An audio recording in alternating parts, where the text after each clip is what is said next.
지음 김지혜입니다. 지난 시간에 이어서 훈육의 언어에 대해서 이야기해 보려고 해요.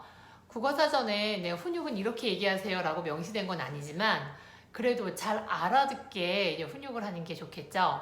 안정애착을 가진 사람이 알아듣게 말할 수 있는 게 훈육이잖아요. 그래서 어떻게 하면 잘 알아들을까? 저는 그 정확한 큰 기준은 딱 두 가지라고 얘기합니다. 주의할 것 두 가지, 기억할 것 두 가지. 그래서 주의할 것 두 가지는 뭐냐면 훈육을 할 때 부모님이 감정 조절을 좀 하셔야 돼요. 제가 부르르 화내고 욱하고 한숨 쉬고 이렇게 하시면은 이미 훈육은 거의 실패해요. 왜냐면 남는 건 이 훈육의 교육적인 내용이 아니라 이게 엄청 크거든요. 그래서 제가 감정 조절을 하시고 감정 조절이 되시고 이런 분도 계셨어요. 부탁하는 거야. 네, 이렇게 해주세요. 훈육인지 안 해도 될 것 같은 분위기로다가 청유형으로 얘기하시는 거잖아요. 그래서 화내고 한숨 쉬고 이런 비언어적인 욱하는 이 감정 조절을 조금 빼셔야 되고요. 그 다음에 헷갈리는 자세 이거 좀 해줄까? 이렇게 했으면 좋겠어. 이런 이게 뭐지? 내가 지금 안 해도 될 것 같은데 이런 자세를 조금 빼주세요입니다. 그리고 이렇게 해주세요는 두 가지는 뭐냐면 첫 번째는 언어가 나이에 맞게 명확하고 간결하고 정확해야 돼요. 예를 들면 24개월 이하는 잘 그렇게 막 못 알아듣잖아요. 그러니까 짧고 간결하게 얘기하시는 게 맞아요. 이거는 위험해. 여기는 아니야 정도까지만. 한 두 단어 정도죠. 24개월부터 그 이후까지는요. 언어 발달이 이렇게 왕성하게 일어나면서 잘 알아들어요. 요럴 때는 제가 애매하게 얘기하지 말라 그래요. 애매하게. 예를 들면 예쁘게 앉아보세요. 똑바로 서보자. 우리 잘 앉아있자. 이거는 힘들어요. 이거는. 그래서 만약에 한 3살 정도 됐는데 예쁘게 앉아보자 그랬는데 다리를 옆으로 이렇게 인어다리로 앉은 거예요. 아우 그렇게 앉으면 허리 아파. 요런 말이 나오지 않게 다리를 쭉 뻗고 앉아보세요. 라든가 아니면 모델링을 해주시면 돼요. 요렇게 우리 책상 다리하고 앉자. 그래서 우리 집에서 책상 다리 하면 요렇게 하는 거고 쭉 하면 요렇게 하는 거고 이렇게 언어의 기준을 조금 맞추셔야 돼요. 그래야지 성장하면서 우리 집에서 착 하면 척하고 알아듣고 그렇게 할 수 있어요.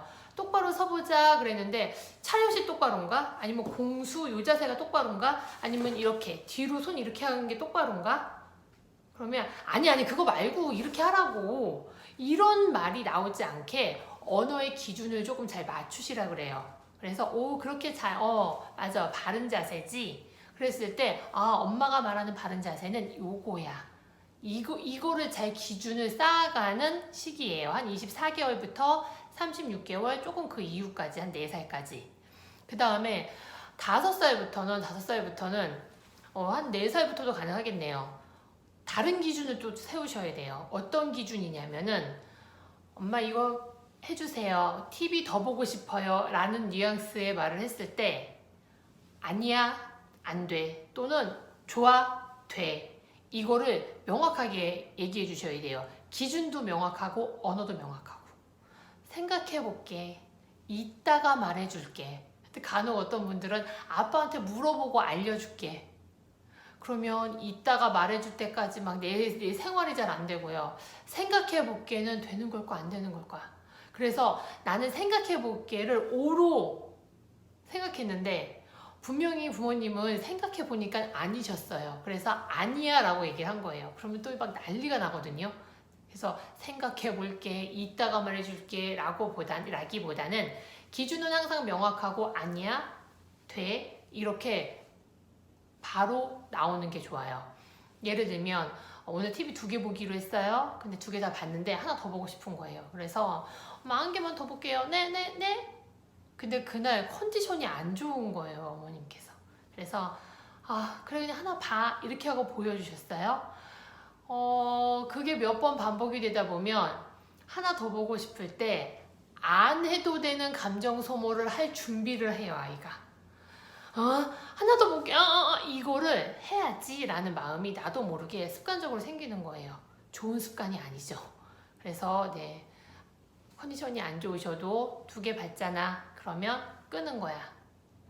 이렇게 얘기를 하셔야지 그 다음에 세상에 2쪽 나도 우리 집은 2개 끝나면 끄는 거야. 그러면 네, 감정 소모를 하지 않아도 돼요. 그래서 언어의 기준도 명확하고 네, 그 규칙의 기준도 명확하게 잡혀 있으셔야 합니다. 이게 잘 안 잡혀져 있으면 조금 이제 한 7살 이상이 되면은 약간 거래를 하려고 해요, 아이들이.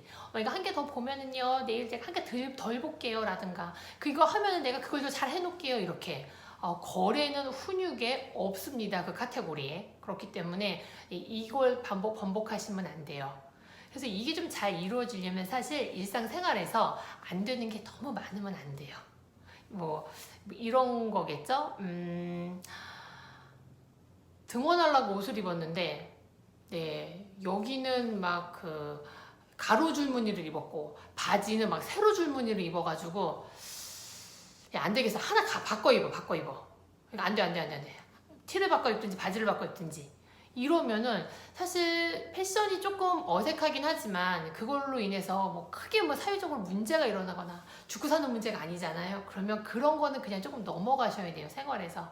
사사건건 너무 많이 그거 아니야 바꿔 다시 이게 많으면 정말로 수정해야 될 것들에 대해서 수정을 해야 될 때 반항심이 생길 수도 있거든요. 되는 게 없어.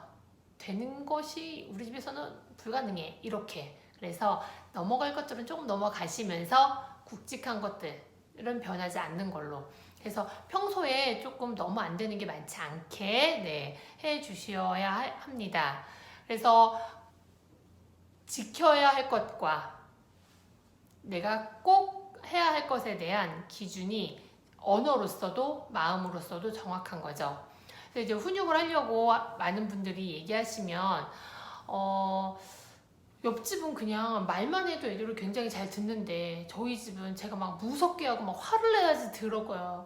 제가 꼭 소리를 질러야만 말을 들어요. 이렇게 되시거든요. 제가 이거는 조금 리셋하고 바꾸는 기간을 조금 가져야 된다고 얘기를 해요. 제가 길게 잡지는 않지만 한두 달 정도 제가 핸드폰 리셋 기간이 있었던 것처럼 훈육이 말로만이라도 자연스럽게 되게 해주시면 돼요. 그래서 이 기간 동안에 일관성을 꼭 가지시고 내가 너무 아파도 아니야. 그래서 2달 정도 아이들이 엄마를 시험하지 않게 그렇게 되는구나 꼭 이렇구나 라고 기준이 세워질 수 있게 해주시고 단어가 애매모호하지 않게 주시면 네, 요 기준에 의해서 훈육이 올라갑니다. 네, 앞서 말한 감정도 중요하고요.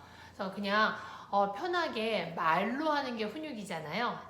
한 초등학교 입학하면 그때부터는 거의 성인과 같은 대화가 가능하거든요. 그래서 그때 되면은 엄마 이거는 어떨까요? 라고 제안을 했을 때 너는 그렇게 생각하는구나. 그러면은 그래 이거 좋겠네 라고 얘기를 하면서 대화로서 삶의 방법과 질서와 규칙이 자연스럽게 녹아날 수 있게 해주셔야 돼요. 이게 잘 안 된 가정을 보면은요, 한 1학년 그때부터 아이들이 딴지를 건다 그러죠. 엄마도 그랬는데 왜 난 이렇게 해야 되는 건데요? 사람 때리면 안 된다 그랬는데 엄마 지난번에 나 등짝 스매싱 하셨잖아요. 이렇게 막 뭐라 그러지? 싸움이 이루어진다 그러나요? 막 너나 잘하란 말이야? 막 이러면서. 그래서 가끔 이렇게 길에서 보면은 한 1학년, 2학년 된 그 아이들과 부모님이 친구가 싸우듯이 막 싸우는 그런 걸 봐요. 제가 부모님은 권위적인 건 아니지만 권위는 있으셔야 되잖아요. 그래서 네, 훈육은 단호하게 하시는 겁니다. 너무 마음을 알아준다고 그랬구나. 네, 훈육에서 마음을 알아주는 가지고서는 네, 그 행동이 수정될 가능성보다는 단호하고 간결하고 명확하게 얘기해서 전달하는 것이 나중에 헷갈리지 않아요. 그래서 저는 그렇게 훈육이 잘 쌓여져 있었으면 좋겠습니다. 그럼 오늘도 평안하고 편안한 하루 되세요. 감사합니다.